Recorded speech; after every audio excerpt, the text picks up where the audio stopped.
PBA 2026 Section B. In Section B, question number 4, Section B consists of 20 marks.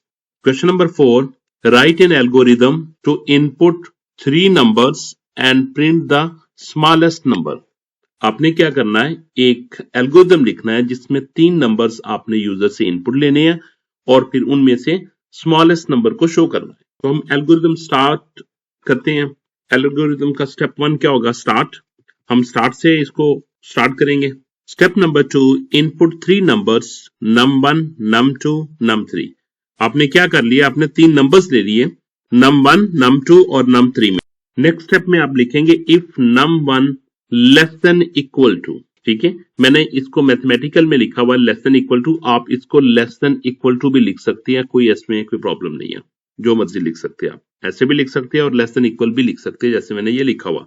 And num1 less than equal to 3. आपने ये कह दिया कि number 1 number 2 से smallest है और फिर आपने ये कह दिया कि नंबर 1 नंबर 3 से भी छोटा है और दरमियान में आपने एंड यूज कर लिया. एंड आपको पता है एंड के लिए अगर दोनों कंडीशंस ट्रू होगी then you will get a true result. ठीक है, लेकिन इसमें एक डाउट यहां पे ये आता है कि अगर वो क्वेश्चन में ये कह दे कि without using and operators, without using logical operators, तो फिर आपको एंड नहीं लगाना पड़ेगा, फिर आपको नेस्टेड इफ के साथ यूज करना पड़ेगा. ठीक है, अगर आपको नहीं आता नेस्टेड इफ के साथ इस प्रोग्राम को करना तो please write me in comment. I will create a video on it. Okay, then smallest equal to num1. अगर ये दोनों कंडीशंस ट्रू हो जाती है, num1 जो कि num2 से भी छोटा हो जाता है और num3 से भी छोटा होता है, तो फिर स्मॉलेस्ट नंबर हमारा क्या होगा, num1 ही हमारा स्मॉलेस्ट नंबर होगा. ठीक है, अगर स्टेप नंबर 3 ट्रू नहीं होगा तो फिर मूव करेगा स्टेप नंबर 4 में. स्टेप नंबर 4 में कंडीशन चेक कर रहा है एल्स के साथ. एल्स उस वक्त एग्जीक्यूट करता होता है जब इफ एग्जीक्यूट ना हो. तो स्टेप 3 में इफ एग्जीक्यूट नहीं होगा तो फिर हम स्टेप नंबर 4 में मूव करते हैं और स्टेप नंबर 4 में मैं num2 के छोटे होने के लिए कंडीशन चेक कर रहा हूं. num2 is less than equal to num1 and num2 is less than equal to 3, then smallest number will be num2. जी, अगर तो ये स्टेप नंबर 4 भी ट्रू नहीं होता. अगर तो 4 ट्रू हो जाता है तो स्मॉलेस्ट नंबर हमारा क्या होगा, num2 होगा. अगर ये स्टेप नंबर 4 भी ट्रू नहीं होता तो हम बगैर सोचे समझे, बगैर किसी कंडीशन के चेक हुए एल्स में हम क्या कह देंगे, स्मॉलेस्ट इक्वल टू 3, कि स्मॉलेस्ट नंबर हमारा क्या 3 है. ठीक हो गया. नेक्स्ट, और स्टेप नंबर 6 में आके हम क्या कर देंगे, प्रिंट स्मॉलेस्ट नंबर, कि हम स्मॉलेस्ट नंबर को डिस्प्ले कर देंगे. और स्टेप नंबर 7 में हम इसको एंड कर देंगे. ठीक है, बाद एग्जामिनर स्टार्ट और एंड ना लिखने से भी मार्क्स को काट देते हैं. ठीक है, तो आपको स्टार्ट और एंड भी लिखना होगा लास्ट में. अच्छा, क्वेश्चन नंबर 4A, ये भी मैंने एल्गोरिथम लिखा हुआ है इसी का. तो आप आप इसको ऐसे भी लिख सकते हो. ठीक है, तो इसमें लिखने को क्या कहेंगे, इसमें जो लिखेंगे इसमें ये स्ट्रक्चर्ड फॉर्म में लिखा जाएगा. ठीक है, जिसमें क्या होता है, आप बताते हैं how the logic is executed, किसमें लॉजिक कैसे एग्जीक्यूट होती है यूजिंग इफ एल्स के स्ट्रक्चर के लिहाज से. तो ये जो लिखा हुआ है तो ये सिंपल प्लेन इंग्लिश में लिखा गया है. ठीक है, जिसमें बताया जाता है कि how the logic is explained, इसमें लॉजिक को एक्सप्लेन किया जाता है और उसमें लॉजिक को एग्जीक्यूट किया जाता है. तो आप इनमें से कोई भी लॉजिक के लिहाज से लिख सकते हो. इसमें क्या लिखा, find the smallest of 3 numbers. ये एल्गोरिथम इस चीज के बारे में लिखा गया है. इनपुट इसमें क्या होगी, 3 नंबर्स होंगे, num1, num2, num3. आउटपुट क्या देगा, हमें स्मॉलेस्ट नंबर देगा. ये स्टार्ट करते हैं और यहाँ पे ये एंड होगा. Input num1, num2, num3 as input. If num1 less than equal to num2 and num1 less than equal to num3, smallest will be num1 is the smallest. Mean number 1 will store into the smallest variable. Okay, else if num2 is less than num1 and num2 is less than num3, mean हमने क्या करना, num2 को दोनों number से check कर देंगे, num1 से भी और num3 से भी. तो अगर ये कंडीशन ट्रू होगी तो इसका मतलब क्या होगा, स्मॉलेस्ट नंबर कौन सा होगा, num2 will store value into smallest variable. else हमारा स्मॉलेस्ट नंबर कौन सा होगा, num3 होगा. तो हम लास्ट में क्या कर देंगे, प्रिंट स्मॉलेस्ट कर देंगे. तो आप इसको ऐसे भी लिख सकते हो. क्वेश्चन नंबर 4 का बी पार्ट है, write a binary search algorithm to find the number 36 in the given list. उसने कहा है कि आपने क्या करना है, आपने बाइनरी सर्च का एल्गोरिदम लिखना है जिसमें आपने 36 को फाइंड करना है। ठीक है, तो अब हम उसका एल्गोरिदम लिखेंगे कि हम किस तरीके से 36 को फाइंड कर सकते हैं। Write a binary search algorithm to find the number 36 in the given list. इस लिस्ट में 36 दिया गया है और आपने उसको फाइंड करने का एल्गोरिदम लिखना है, binary search algorithm. The given list is this 93, 87, 83, 71, 65, 52, 47, 36 और 10। आपको पता होना चाहिए कि बाइनरी सर्च के स्टार्ट करने से पहले आपको जो लिस्ट दी गई है या तो वो असेंडिंग ऑर्डर में होनी चाहिए या फिर डिसेंडिंग ऑर्डर में होनी चाहिए, तो बाइनरी सर्च वर्क करेगी। इसमें देखते हैं, इसमें 93, 87 ये सब के सब जितने भी नंबर लिखे हुए हैं ये डिसेंडिंग नंबर में लिखे हुए हैं, यानी कि हम इसमें बाइनरी सर्च लगा सकते हैं। ये पहली कंडीशन तो ट्रू होगी। एल्गोरिथम हम स्टार्ट करते हैं, हम लिखते हैं स्टेप 1 में हम स्टार्ट करते हैं। हमने क्या किया, स्टेप 1 स्टेप 2 में इनिशियलाइज द लिस्ट, लिस्ट को इनिशियलाइज कर दिया इस नंबर से जो कि नंबर गिवन थे 93, 87, 83, 71, 65, 52, 47, 36 एंड 10 इनिशियलाइज कर दिया। स्टेप नंबर 3 में हमने लो और हाई को सेट किया। कैसे लो और हाई को सेट किया, ये देखिए, ये 0 इंडेक्स पे वैल्यू होगी इसकी, ये 1 पे, ये 2 पे, 3 पे, 4 पे, 5, 6, 7 एंड 8। तो लो इसमें क्या बना 0 और हाई इसमें क्या बना 8। क्लियर। अब हम इसमें चेक कर रहे हैं while low less than equal to high. हमने ये लूप लगा लिया, हम क्या कह रहे हैं कि जब तक लो और हाई एक ही पॉइंट पे इकट्ठे ना हो जाए उस वक्त तक मूव करते रहना है। ठीक है, यानी लो और हाई एक ही पॉइंट पे इकट्ठे हो जाए तो फिर स्टॉप करना है। और लूप के अंदर हमने एवरी टाइम मिड कैलकुलेट करना है। मिड कैसे कैलकुलेट करना है, लो प्लस हाई को डिवाइड करेंगे 2 के साथ और वो मिड आ जाएगा। अगर लो इसमें 0 है, 0 प्लस हाई इसमें 8 डिवाइडेड बाय 2 और हमने फ्लोर लिया हुआ है, mean 4 divided by 2, answer is 2। Sorry, 8 divided by 2, answer is 4। Okay, 8 divided by 2, answer is 4। Mid will be fourth index element, means this is 0, this is 1, this is 2, 3, 4, 5, 6, 7, 8, this is mid element 65। अब next step में हमने लिखा हुआ है if list of mid. List हमने क्यों लिखा, क्योंकि लिस्ट इस लिस्ट का नाम था। मिड हमने जो कि हमने यहां पे कैलकुलेट किया, जो कि हमारा क्या बना 65। हमने चेक किया कि 65 इक्वल टू 36। अगर तो ये 65 इक्वल टू 36 आ जाता है तो क्या लिखेगा, प्रिंट फाउंड कर देगा और स्टॉप कर देगा। स्टॉप क्या करेगा, लूप को स्टॉप करेगा। ठीक है, अगर स्टेप नंबर 6 ट्रू नहीं होगा तो स्टेप नंबर 7 पे चला जाएगा। वहां पे चेक क्या कर रहा है, if list of mid greater than 36 से है, यानी कि 65 ग्रेटर देन 36 से है, सेट तो क्या करें, यानी कि आपका ये मिड है और एक तरफ ये आपकी लिस्ट है और एक तरफ ये आपकी लिस्ट है। ठीक है, हमने चेक किया 65 ग्रेटर देन 36। अगर 65 बड़ा है जो आप नंबर सर्च करने जा रहे हो 36 से, तो फिर आपको किस तरफ चेक करना चाहिए, फिर यानी कि आपको लेफ्ट साइड राइट साइड पे चेक करना पड़ेगा ना। तो इस वाली साइड को मैं इग्नोर कर दूंगा, तो मैं क्या करूंगा, जो कि लो इधर था ना, यहां की बजाय अब मैं लो को रिमूव करके इधर ले आऊंगा कि लो इस जगह पे आ जाए। तो ये किस जगह पे था, ये मिड था, ये मिड प्लस 1। तो मैंने क्या लिखा, इफ लिस्ट ग्रेटर देन 36, कि अगर वो नंबर ग्रेटर देन है 36 से, तो हमने क्या करना है, लो को सेट करना है। लो कहां पे आ जाए, जो मिड था उससे नेक्स्ट एलिमेंट। मिड हमारा 65 था, नेक्स्ट एलिमेंट क्या 52, जो भी एलिमेंट हो, हमने तो एल्गोरिथम लिखना है। ठीक है, तो मिड यहां पे आ जाएगा, यानी कि लो अब किस पॉइंट पे आ जाएगा, 0, 1, 2, 3, 4, 5। लो हमारा आ जाएगा 5 पॉइंट पे, ये लो इक्वल टू 5 और हाई हमारा यहां पे ही रहेगा, ये हाई है। ठीक है, ये उसी जगह पे रहेगा। एल्स हमने क्या किया हुआ कि अगर मिड वाला एलिमेंट ग्रेटर नहीं है 36 से, तो फिर हमने क्या करना, फिर हमने हाई को सेट करना है। और हाई को सेट कैसे करना है, मिड इक्वल टू -1, ठीक है, मिड इक्वल टू -1 कि लो वही रहेगा फिर, और उस केस में ये 71 पे हाई आ जाएगा, ठीक है। यानी बाइनरी सर्च में यही तो होता है कि उसकी हाफ लिस्ट को हम क्या कर देते हैं, डिस्कार्ड कर देते हैं, और हाफ लिस्ट को हम स्कैन करते हैं। फिर नेक्स्ट में अगेन हाफ लिस्ट को डिस्कार्ड कर देते हैं और हाफ लिस्ट को स्कैन करते हैं।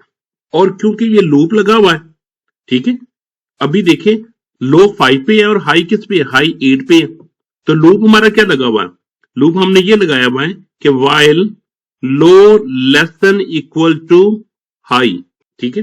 तो अब क्या करेगा, फिर वो स्टेप नंबर 5 एग्जीक्यूट करेगा। स्टेप नंबर 5 में क्या आएगा, 5 + 8 divided by 2 floor mean 13 divided by 2, 13 divided by 2 6.5, तो ये फ्लोर क्या करेगा, फ्लोर लेके आएगा 6, कि 6 वाला एलिमेंट अब मिड होगा, ठीक है, 6 वाला एलिमेंट अब मिड होगा, ठीक है। अब 6 वाले एलिमेंट को देख लेते हैं।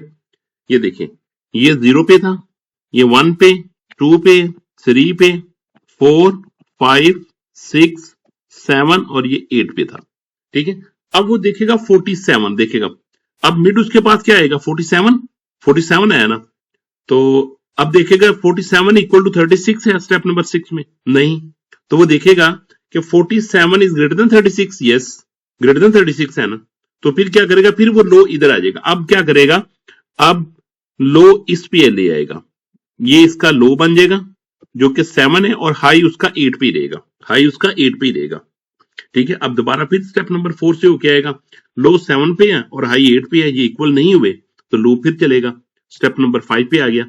स्टेप नंबर 5 में क्या करेगा, 7 लो में 7 था, हाई में 8 स्टिल पड़ा हुआ है, डिवाइडेड बाय 2, तो इसका आंसर क्या आएगा, 15 डिवाइडेड बाय 2, तो फ्लोर लेने की वजह से क्या आ जाएगा, मीन 7.5, तो 7 आ जाएगा, 7 आ जाएगा। अब मिड कहां पे आ जाएगा, 7 आ जाएगा, तो 7 पे मिड अगर आए तो ये कौन सा नंबर बनता है, ये 36 ही बनता है। तो लूप चेक करेगा, if list of mid mean जो कि 7 है, मिड में 7 है और लिस्ट ऑफ मिड में 36 equal to 36, print found and stop, found करेगा और फिर स्टॉप हो जाएगा। तो ये एल्गोरिदम ऐसे काम करता है बाइनरी सर्च का। स्टेप नंबर 8 में एंड वाइल लिखा हुआ है, जो कि एंड वाइल का मतलब ये है कि यहां से लूप दोबारा रिटर्न कर देगा कंडीशन की तरफ, स्टेप नंबर 4 की तरफ। एंड वाइल शो करता है कि जितने भी स्टेप इसके अंदर आ चुके हैं लूप के स्टार्ट होने तक, वो सारे के सारे ईच आइटरेशन में परफॉर्म करने होते हैं, ठीक है। और स्टेप नंबर 9 में एंड कर देंगे।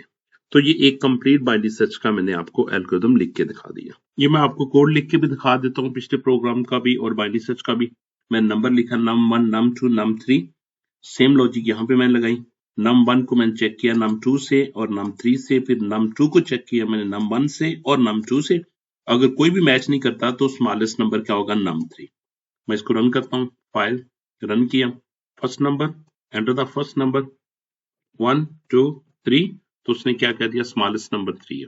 दोबारा मैं एंटर करता हूँ, रन करता हूँ, 34 56 78 7 लिख देता हूँ, चले स्मॉलेस्ट नंबर इज 7, ठीक हो गया जी। सेम मैंने लॉजिक को यूज करते हुए प्रोग्राम लिखा, स्टेप 1 में स्टार्ट लिख दिया, स्टेप 2 में इनिशियलाइज कर दिया, ये मैंने लिस्ट को इनिशियलाइज कर दिया, लो इक्वल टू 0 था, हाई इक्वल टू 8 था, इसमें फिक्स कर दिया मैंने सारी चीजें, टारगेट इक्वल टू 36 कर दिया, ठीक है। तो while low less than equal to high, तो क्या करें, mid equal to low plus high, ये इंटेग्रल के लिए यानी कि लोअर के लिए जैसे फ्लोर हम यूज करते हैं ना, अगर 6.5 आंसर आएगा तो 6 हम लेंगे, इसलिए मैंने डबल स्लैश के साथ लिखा, जो कि इंटेग्रल वैल्यू आपको देगा मिड। और चेक करें if list of mid equal to target, और टारगेट में हमने क्या लिखा हुआ, 36 लिखा हुआ, वो क्या कहेगा, फाउंड कर देगा, इसके बाद लूप को ब्रेक कर देगा। इसके बाद क्या करेगा, नेक्स्ट वो मूव करता है, स्टेप नंबर 7 अपडेट लो और हाई, इसके बाद लो को या हाई को अपडेट करेगा, कैसे, L if list mid greater than target हुआ तो लो को चेंज करेगा, मिड +1 पे ले जाएगा, अदरवाइज हाई को मिड -1 पे ले जाएगा, और इसके बाद स्टेप नंबर 8 में एंड हो जाएगा। ये सेम मैंने प्रोग्राम जो आपको दिखाया वो मैंने इंप्लीमेंट करके भी दिखा दिया आपको। Next step number question number 4 alternate question is develop a pseudocode that print even numbers from 1 to 100। आपने pseudocode लिखना है जो कि प्रिंट करे इवन नंबर्स फ्रॉम 1 to 100, जो 100 तक इवन नंबर प्रिंट करे। Develop a pseudocode that print even numbers from 1 to 100। तो हमने पहले स्टेप क्या किया, स्टार्ट किया, इसके बाद हमने लूप को एडजस्ट किया फॉर x फ्रॉम 1 to 100। 1 से लेके 100 तक हमने x को मूव करवाया क्योंकि हमने 1 से लेके 100 तक इसमें इवन नंबर शो करने हैं। नेक्स्ट स्टेप में हमने कंडीशन लगाई if x mod 2 equal to 0 then print x। अब देखिए अगर मेरे पास सपोज x की वैल्यू 1 से लेके 100 तक मूव करेगी, 1 2 3 4 5 6 सो ऑन 100 तक मूव करेगी। सपोज ये नंबर मेरे पास 4 आता है, 1 से भी स्टार्ट होगा लेकिन मैं आपको 4 से बताने लगा हूं। 4 mod 2 का मतलब है मैंने 4 को 2 पे डिवाइड किया और चेक किया इसका रिमाइंडर क्या आएगा। 2 2s are 4, रिमाइंडर इज 0। तो मैंने क्या किया, मैंने 0 के केस में x mod 2 अगर वो इक्वल टू 0 आएगा तो उस वाले x को प्रिंट करना है। नेक्स्ट 5 आएगा, 5 को मैंने 2 पे डिवाइड किया, 2 2s are 4, remaining value is 1 जो कि इक्वल टू 0 नहीं है तो इसको ये प्रिंट नहीं करेगा। नेक्स्ट नंबर आपके पास आएगा 6 divided by 2, 3s are 6, remaining value is 0 तो इसको वो प्रिंट करेगा 6 को। ठीक है, नेक्स्ट 7 आ जाएगा, तो 7 को जब मैं 2 पे डिवाइड करूंगा तो 2 3s are 6, remaining value is 1 जो कि 1 आएगा, इसको प्रिंट नहीं करेगा। सो ऑन, इस लॉजिक के साथ मैंने ये प्रिंट किए हुए। और नेक्स्ट में हम एंड इफ लिख देंगे। नेक्स्ट में हम एंड फॉर कर देंगे क्योंकि हमने फॉर लूप स्टार्ट किया था, इधर से फॉर लूप स्टार्ट किया था और इधर से फिर हम फॉर लूप को एंड कर देंगे। ठीक हो गया, और इसके साथ फिर एंड आ गया। इसी का हम प्रोग्राम भी देख लेते हैं। ये प्रोग्राम लिखा फॉर एक्स इन रेंज 1 से लेके 101। क्यों मैंने 101 लिखा, क्योंकि आपको पता है एक नंबर लेस तक रहता है तो ये कहां तक मूव करेगा, 1 से लेके 100 तक। For X percentage 2, percentage sign होता है रिमाइंडर फाइंड करने के लिए, मोड लेने के लिए। इक्वल टू 0 होगा तो उस वाले प्रिंट को एक्स करे, यानी उस वाले एक्स को वो प्रिंट करेगा। मैं रन करता हूं तो आउटपुट देख लेते हैं। ये इसने सारी की सारी आउटपुट यहाँ पे शो कर दी। ठीक है, आप इसकी आउटपुट को हॉरिजॉन्टल भी डिस्प्ले करवा सकते हो। आप यहाँ पे लिख सकते हो comma end equal to double quote start किए, स्पेस दिया एक और डबल कोट को क्लोज कर दिया। अब मैं इसको रन करता हूँ, अब देखेंगे कि वो इसको हॉरिजॉन्टली वो डिस्प्ले कर देगा। हॉरिजॉन्टली इसने डिस्प्ले कर दिया, 2 कर दिया। अब इसको इसने क्या कर दिया, थोड़ा सा मैं इसको एक्सपेंड करता हूँ। ये देखिए 2 से स्टार्ट किया, 46 पे, 48 पे, 50 पे, और ये सारे के सारे number show.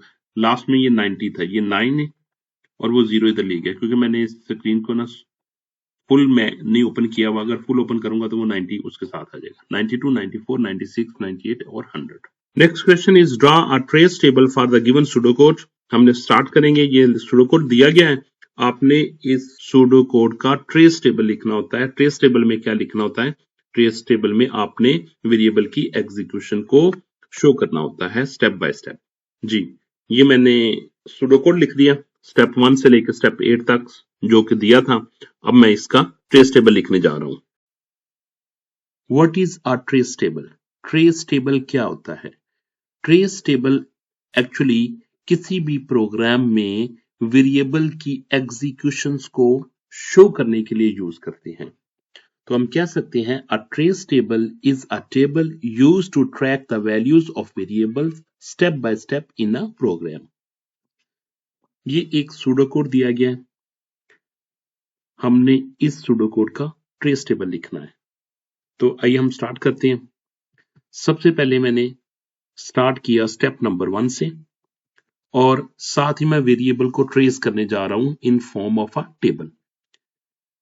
I have written a step in this pseudocode. I, total, num and num2 variables have been used.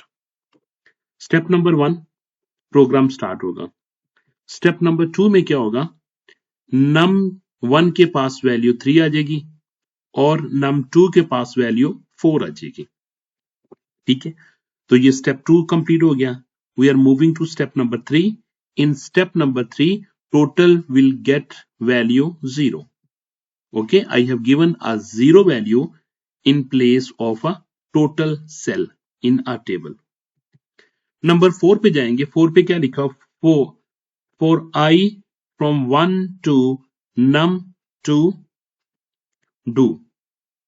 यहां पे लूप लगा हुआ है, जो कि लूप कंट्रोल वेरिएबल है i, जो कि स्टार्ट करेगा i से लेके num2 तक। num2 की वैल्यू क्या है? 4, यानी कि i मूव करेगा फ्रॉम 1 to 4। इसके बाद देखिए total equal to total plus num1 लिखा हुआ है।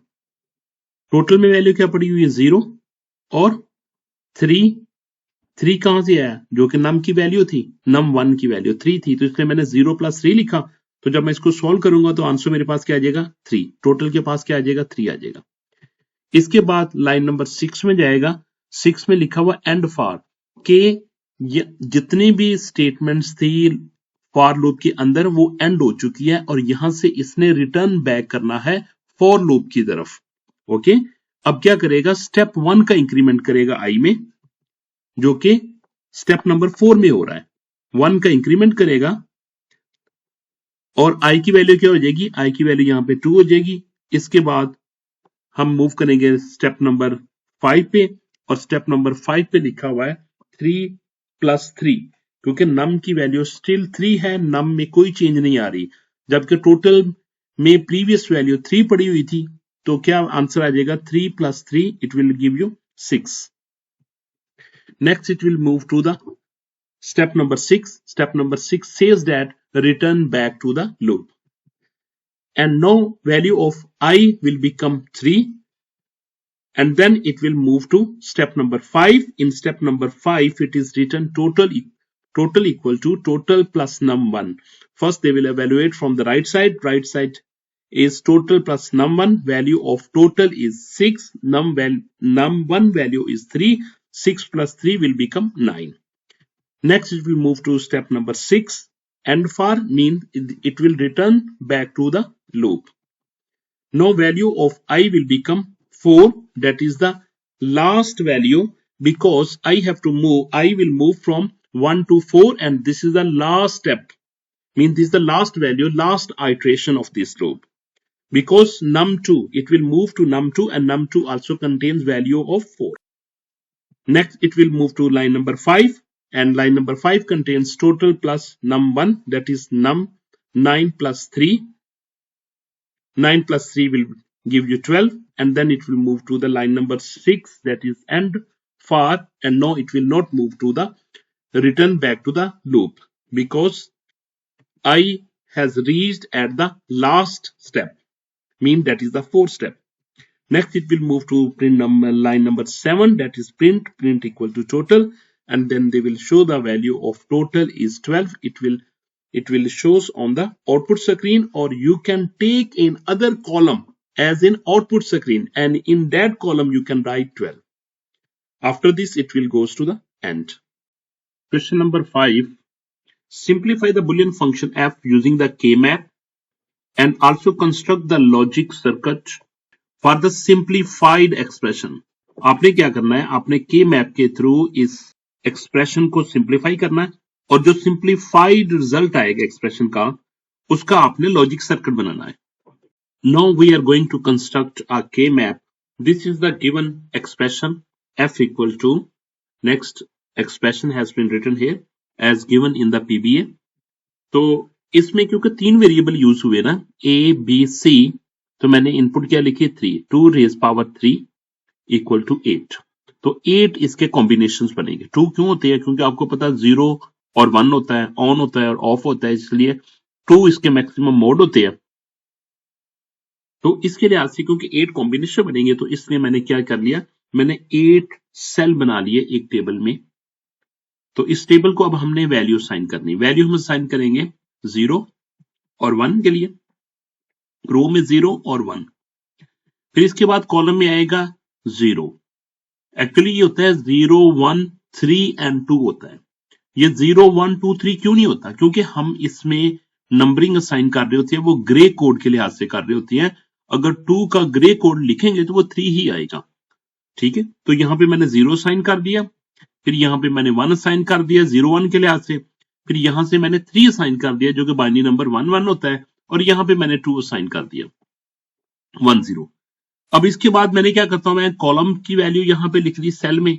अब मैंने कॉलम और रोज को रो को कंबाइन करने लगा हूं, तो मैंने यहाँ पे रो की जो नंबर था 0 वो वहां पे लिख दिया 0, फिर रो का नंबर 0, सब जगहों पे मैंने ना उसके जो कोरोस्पोंडिंग सेल थे ना वहां पे उसका रो का जो लेबल था वो लगा दिया 0 0 0 हर जगह पे। अब मैं कॉलम को कंबाइन करने लगा हूं रो के साथ, तो ये क्या बन जाएगा 0 0, और ये क्या बनेगा 0 1 0, तो ऑलरेडी रो का नंबर था और कॉलम का नंबर 0 1 बन जाएगा। नेक्स्ट कॉलम का नंबर है 1 1 एंड नेक्स्ट कॉलम का नंबर है 1 0। ठीक है, इसके बाद अब मैं सेकंड रो के नंबर को उनके कोरोस्पोंडिंग सेल में वैल्यू असाइन करने लगा हूं। ये मैंने 1 असाइन कर दिया, नेक्स्ट में मैंने 1 असाइन कर दिया, क्योंकि रो का नंबर 1 था इसलिए मैंने हर जगह पे क्या कर दिया 1 असाइन कर दिया। अब मैं कॉलम के नंबर को असाइन करने लगा हूं, जो ऊपर कॉलम के जो लेबल लिखा हुआ है वो इस सेल की वैल्यू को लिखने लगा हूं। यानी कि एक सेल दो वैल्यू के साथ रिप्रेजेंट किया जाता है, पहले रो के फिर कॉलम को। तो रो का नंबर लिख दिया, अब मैं कॉलम के वैल्यू को लिखने जा रहा हूं 101 111 एंड 110। ठीक हो गया। अब मुझे क्या करना है, अब मुझे नेक्स्ट में ए बी सी हर जगह पे लिख देना है, जितने भी सेल है हर जगह पे मैंने क्या करना है ए बी सी लिख देना है। ठीक है, मैंने ए बी सी हर जगह पे सिंपल लिख दिया है A B C, same way A B C, सब जगहों पे मैंने ए बी सी लिख दिया। ठीक है, अब मुझे क्या करना है, जहां जहां पे 0 है ना उनके ऊपर इसको क्या कर देना है, उनके ऊपर इनको बार लगा देना है। ठीक है, या आप कह रहे कॉम्प्लीमेंट लगा देना जिसका। ठीक है, 0 0 ये 0 0 थे, इससे मैंने इन तीनों के ऊपर कॉम्प्लीमेंट लगा दिया। ऊपर फर्स्ट 2 0 थे, तो मैंने फर्स्ट 2 जो नंबर थे ना यानी ए और बी था, जो एक्सप्रेशन में हम वैल्यू यूज कर रहे हैं इनके ऊपर बार लगा देंगे, कॉम्प्लीमेंट लगा देंगे।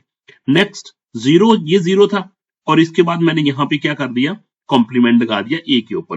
क्रोस्पोंडिंग वैल्यू के पे हमने क्या करना है, जो 0 होगी वहां पे हमने कॉम्प्लीमेंट लगा देना है ए के ऊपर और सी के ऊपर। नेक्स्ट बी और सी के ऊपर आ जाएगा, नेक्स्ट बी के ऊपर आ जाएगा, और लास्ट में सी के ऊपर सिर्फ आ जाएगा। ठीक हो गया, ये मैंने क्या कर दिया, मैंने ए बी से लिखा और उनके ऊपर कॉम्प्लीमेंट लगा दिया। कहां पे कॉम्प्लीमेंट लगाया, जहां पे 0 था वहां पे मैंने कॉम्प्लीमेंट लगा दिया। तो नेक्स्ट में हमने क्या करना है, नेक्स्ट में अब हमने जो वैल्यू ऊपर दी गई है ना एक्सप्रेशन में, अब हमने क्या करना है कि उसकी क्रोस्पोंडिंग वैल्यू, उसकी जो रिस्पेक्टिव टेबल में वैल्यू है ना रिस्पेक्टिव सेल में हमने 1 लिख देना है। ठीक है, अब देखिए ए प्राइम बी प्राइम और सी प्राइम था, ए कॉम्प्लीमेंट बी कॉम्प्लीमेंट या सी कॉम्प्लीमेंट था, तो ये किस जगह पे लाई कर रहा है, ये लाई करता है इस जगह पे। ठीक है, अब इसका जो क्रोस्पोंडिंग सेल दूसरे टेबल में बनता है वो ये बनता है। ठीक है, इस जगह पे मैंने 1 लिख दिया। ठीक हो गया, अब next value A complement B और सी कॉम्प्लीमेंट है। अब मैं इसको लोकेट करने लगा हूं, ये सेल में कहां पे लोकेट कर रही है, तो ये कर रही है इस जगह पे लोकेट कर रही है।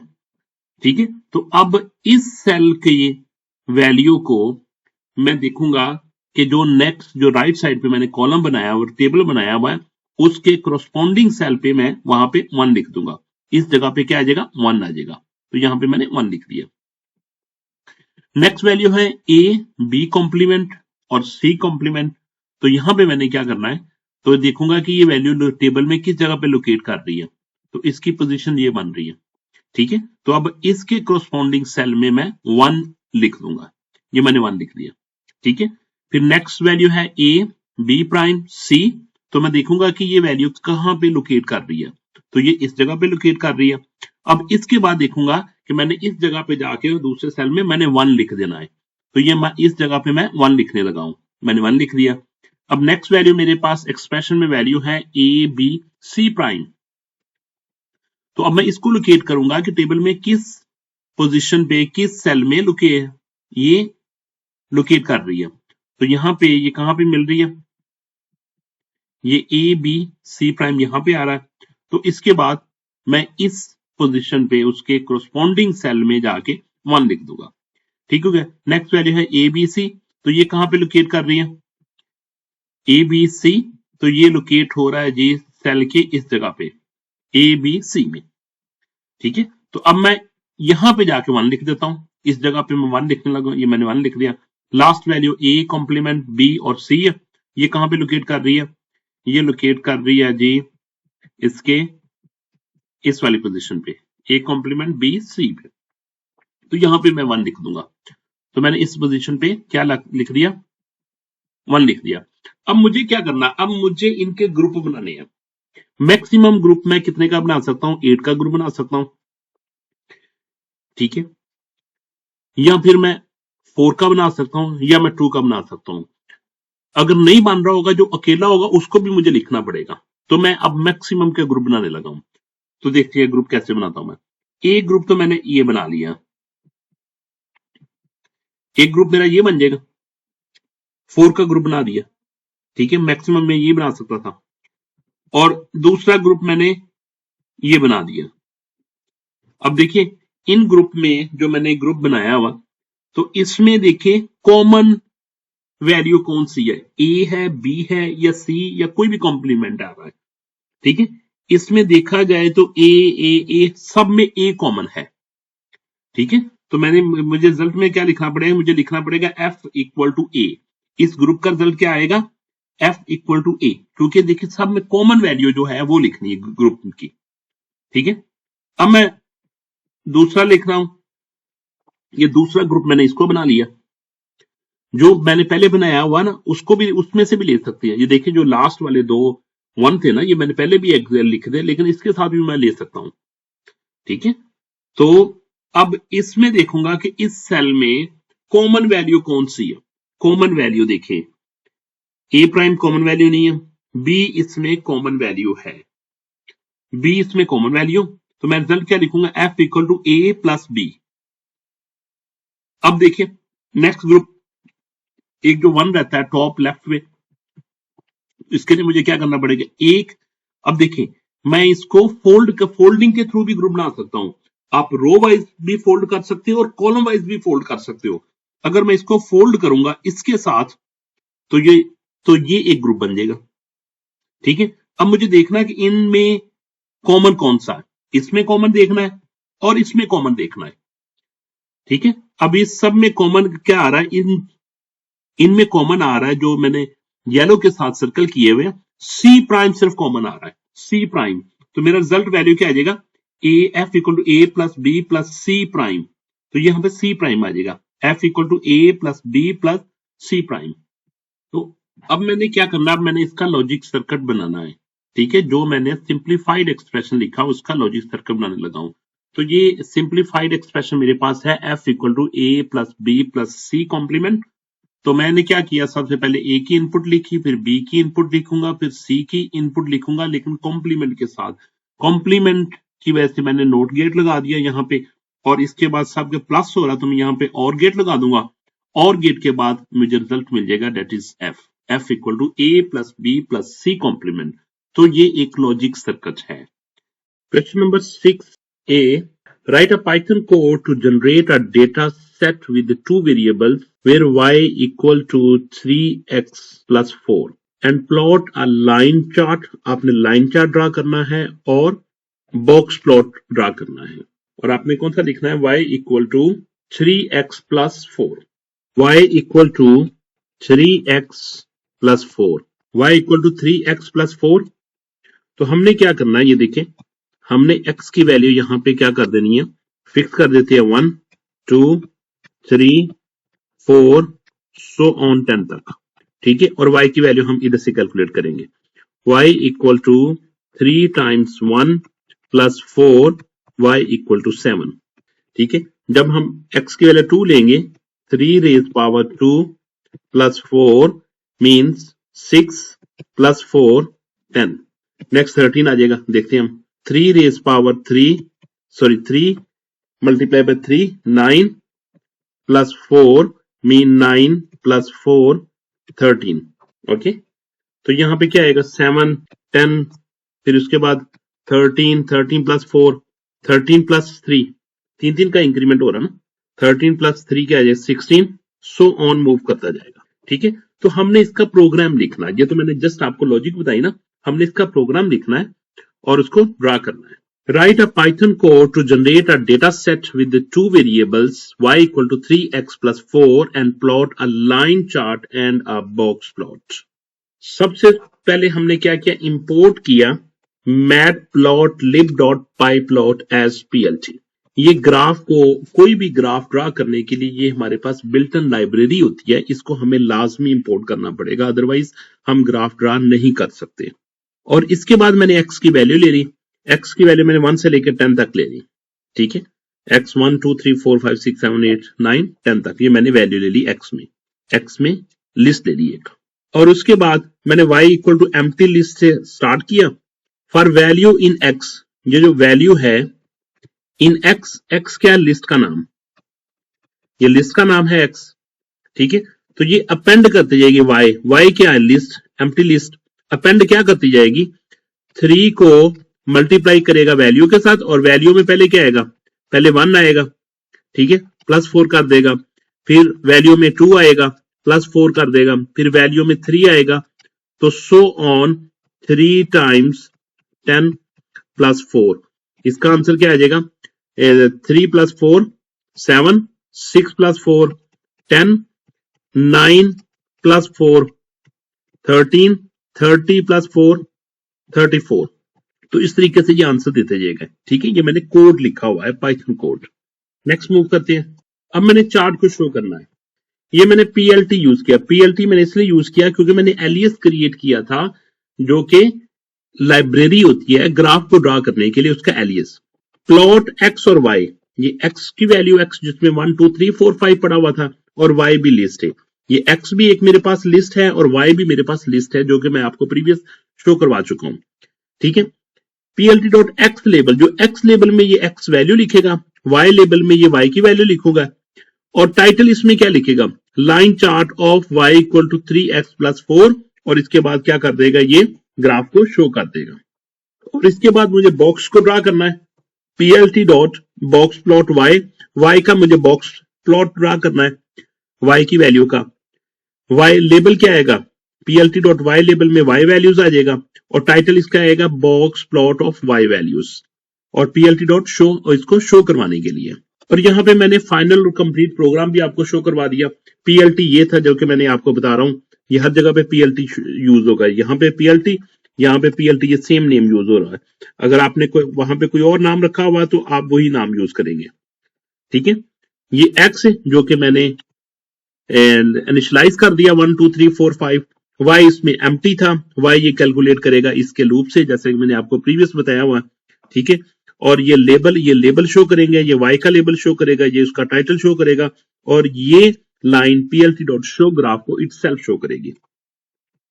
इसी तरीके से plt.boxplotY, क्योंकि ये चीज क्या करेगी, इसको बॉक्स को शो करेगी, बॉक्स को ड्रा करेगी, और ये y लेबल के साथ, और PLT ये टाइटल के साथ आ गया। ठीक है, इसके नीचे वो शो होगा, वो कट गया आई थिंक।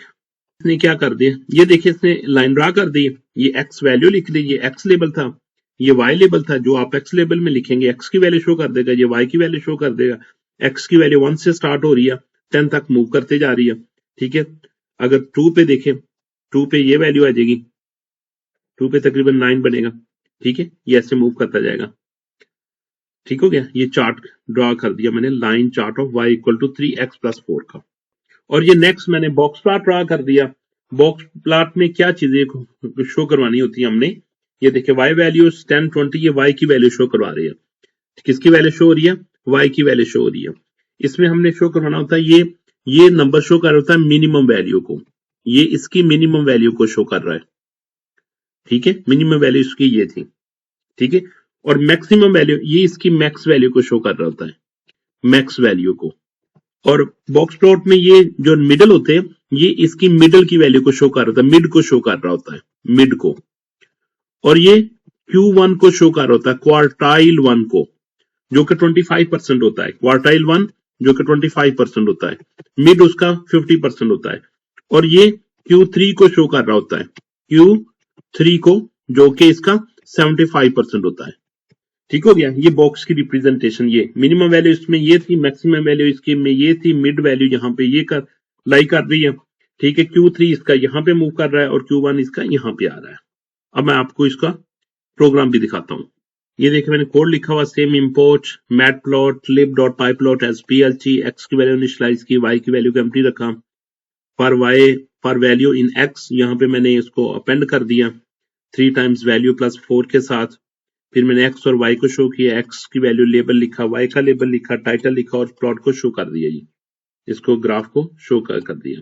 अब नेक्स्ट मूव करते हैं हम। इसी तरीके से मैंने plt.boxplot लिखा, y ये x लेबल लिख दिया, y लेबल लिख दिया, टाइटल लिख दिया और शो करवा दिया। मैं इसको रन करता हूँ।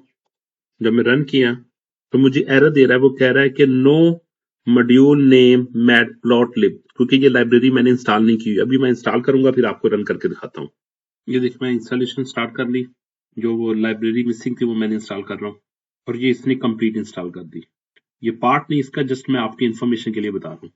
अब मैं इसको रन करता हूँ तो उसने मुझे ये ग्राफ शो कर दिया, देखें। ठीक है, ग्राफ शो कर दिया। अगर मैं वैल्यू को इंक्रीज भी करूंगा तो वो वैल्यू को इंक्रीज के लिहाज से वो उसको शो कर देगा। सपोज मैंने 10 वैल्यू ली हुई ना, 10, मैं इसको 15 करता हूँ, 11, 12, 13, 14 और 15 मैंने कर दी। रन करता हूँ, रन करके आउटपुट देखते हैं। ये देखिए उसने ग्राफ शो कर दिया, वैल्यू को 15 के लिहाज से शो कर दिया। ठीक हो गया, इसको मैं सेव भी कर सकता हूँ। ठीक है, जब मैं इसको क्लोज करूंगा तो मुझे वो नेक्स्ट वाली वैल्यू को शो कर देगा, जो कि box plot of Y value show कर रहा है, ये डेटा सेट के साथ। और ये देखिए उसने मिनिमम भी चेंज कर दिया और मैक्सिमम भी इसने चेंज कर दिया। मिनिमम तो वही रहेगा लेकिन मैक्सिमम देखिए इसने चेंज कर दिया। ठीक है, मिड भी चेंज कर दिया, क्वार्टाइल 1 भी चेंज कर लिया, क्वार्टाइल 3 भी चेंज कर लिया, क्योंकि मैंने वैल्यू को इंक्रीज कर दिया था। मैंने एक्स की वैल्यू 1 से लेकर 15 तक ली हुई थी। ठीक हो गया। Next question number 6B, part 1. You are assigned to explore the reasons behind students' preferences for online learning compared to in-person learning. What kind of questions would you ask in your interview to gather qualitative data on students' learning preferences? Any 4 questions. आपने क्या करने, आपने question बताने हैं जो क्या करें, would you ask in your interviews gathering qualitative data on students learning preferences, any 4 questions. आपने बताना है कि ऑनलाइन लर्निंग के क्या फायदे हैं या कि आप क्या लाइक करते हैं, ऑनलाइन लर्निंग के को प्रेफरेंस करते हैं या इन पर्सन लर्निंग को या फेस टू फेस लर्निंग को प्रेफरेंस देते हैं। इसके बारे में आपने क्वेश्चन बनाने हैं। You are assigned to explore the reason behind student preferences for online learning compared to in-person learning. What kind of question would you ask to gather qualitative data? Simple interview question क्या होगे? आपके question और भी हो सकते हैं, ये लाजमी नहीं कि मेरे वाले ही क्वेश्चन हो, जस्ट मैं आपको इंफॉर्मेशन के तौर पर ये बता रहा हूं। What do you like most about online learning compared to classroom learning? क्या आप ऑनलाइन लर्निंग के बारे, ऑनलाइन लर्निंग और क्लासरूम लर्निंग के क्या आप मोस्टली लाइक करती हो ऑनलाइन लर्निंग में? Question number 2, what challenges do you face while studying online? क्या जब आप ऑनलाइन स्टडी करती हो तो आपको कौन से चैलेंजेस का सामना करना पड़ता है? Number 3, how does online learning affect your focus and understanding? के ऑनलाइन लर्निंग आपके अंडरस्टैंडिंग पे कितना वो फोकस पे अफेक्ट करती है? फोर्थ क्वेश्चन है, in which situation do you prefer face to face learning and why? आप बताओ कि आपको कब फेस टू फेस लर्निंग अच्छा लगती है और क्यों अच्छी लगती है? अच्छा, इस क्वेश्चन के बारे में मैं आपको कुछ टिप्स दे रहा हूं कि क्वेश्चन कोई भी पूछा जा सकता ना, तो आपने क्या करना है कि टिप्स क्या यूज करनी है? Tips for answering qualitative data question in the exam. First, identify whether the question is asking for qualitative और क्वांटिटेटिव डेटा। आपको पहले पता होना चाहिए कि आपको जो क्वेश्चन पूछा जा रहा है वो क्वालिटेटिव है या क्वांटिटेटिव है। सेकंड, इसमें आपने ये देखना है, अब फॉर क्वालिटेटिव डेटा के लिए आपने क्या करना, always right open question that start with what, how और व्हाई। ये टिप्स ये पीबीए का पार्ट नहीं है, ये सिर्फ आपको बताने के लिए कि अगर कोई भी क्वेश्चन पूछा जा सकता है तो आपको उसका आंसर देते वक्त किन चीजों का ध्यान रखना है। Avoid yes no questions because they do not collect detailed opinions. अपने फोकस किस पे रखना है? फोकस ऑन स्टूडेंट एक्सपीरियंस पे, कैसा उसका एक्सपीरियंस रहा है, फीलिंग्स क्या है, चैलेंजेस क्या है और उसके प्रेफरेंसेस क्या है। ये 4 चीजों को आपने लास्ट में देखना है, experience, feelings, challenges and preferences. And last one, right 4 clear and relevant questions to secure full marks. Last question, question number 6, part B. Second part, you are conducting a survey to understand students' reading habits. Distribute the survey to 50 students in your class. Design a questionnaire having at least 4 appropriate questions to collect data about students' reading habits with closed-ended questions. तो आपने इसके बारे में at least आपने 4 questions design करने हैं. Questionnaire closed-ended questions. Number 1 is, how often do you read books other than textbooks? Daily, weekly, monthly, or rarely? Number 2, what type of reading material do you prefer? Storybook, novels, newspaper, or online articles? Question number 3, how much time do you spend reading per day? Less than 30 minutes, 30 to 60 minutes, more than 1 hour.